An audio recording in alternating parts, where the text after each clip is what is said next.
はい、こんにちは。今回は横断歩道では車道を通行している車両が横断になるんですよという話をしたいと思います。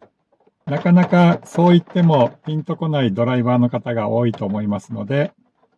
ちょうどいいニュースがありましたので、それを紹介しながら話していこうと思います。Yahoo ニュースで10月1日のニュースなんですけれども、車が信号無視の可能性、自転車の女性跳ねられ、意識不明の重体、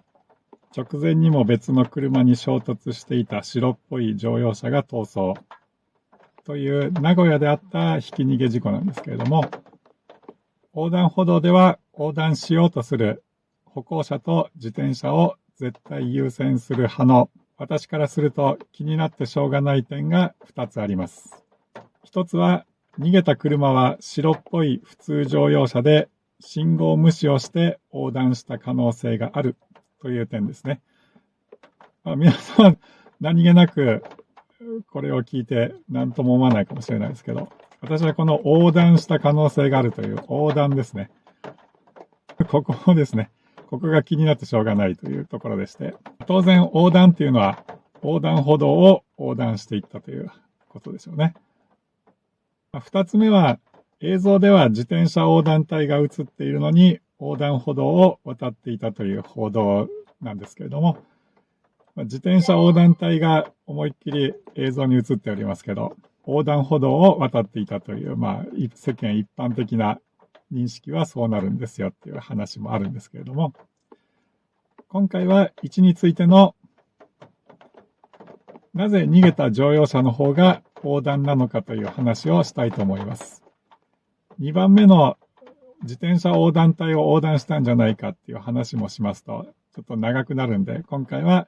なぜ横断なのかというところだけをお話ししたいと思います。私はただの一般ドライバーであり、なんでお前が説明するんだと疑問に思われる方も多いと思いますが、警察が説明すればいい話ですが、なぜか説明してくれないし、声の大きい自動車優先主義者の説明だと、グレーゾーンだの曖昧でよくわからないと言いつつ、自分の主張だけははっきり言う人が多い世の中ですので、歩行者や自転車目線で考えれば、グレーゾーンなんてなしにはっきり説明できるのに、と思う私が言いたいことを言っているわけです。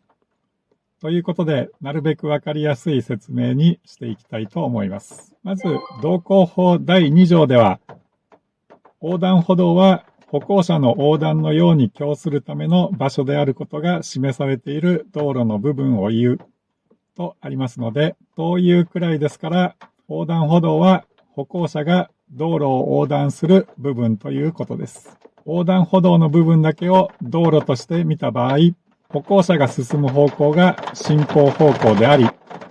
道路として見ても縦長の方を進むわけですから、進むべき方向は明白となります。歩行者から見れば横断歩道という道路を進んでいるわけで、横から飛び出すように現れるあれは何だと言われれば、それは横断歩道という道路を横断していく乗用車ということです。今回の事故は横断歩道を渡っていた自転車ということですので、じゃあ原則軽車両である自転車の場合はどうなのかと言いますと、この横断歩道には歩行者用の信号がありますので、道路交通法施行令第2条によりますと、歩行者用信号が青の時は、自転車は横断歩道を直進できるとありますので、直進していたのは自転車、横断していたのは乗用車ということですね。愛知県警が逃げた乗用車が横断していたとしても何らおかしくない話ですね。逃げた乗用車が車道を通行していたところ、横断歩道が自転車と一緒に突然現れたなどと容疑者の肩を持つ必要性はゼロだからです。道交法38条1項で横断歩道の付近では、車両は横断歩道により進路の前方を横断している歩行者または自転車がいたら停止し、かつその通行を妨害してはいけないとありますし、自転車は軽車両なんだから38条なんて知るかという人がいても、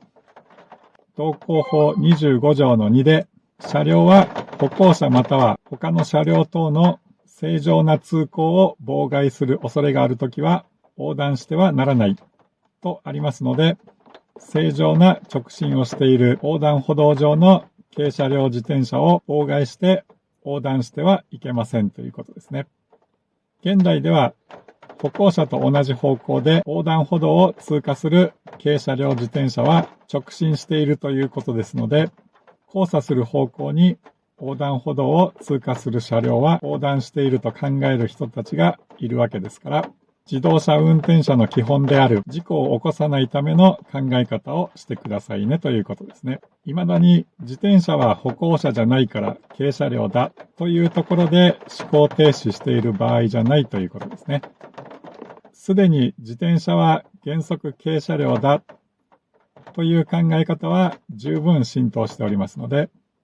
その先を考えないといけませんね。ということで、今回は以上とさせていただきます。最後までご視聴ありがとうございました。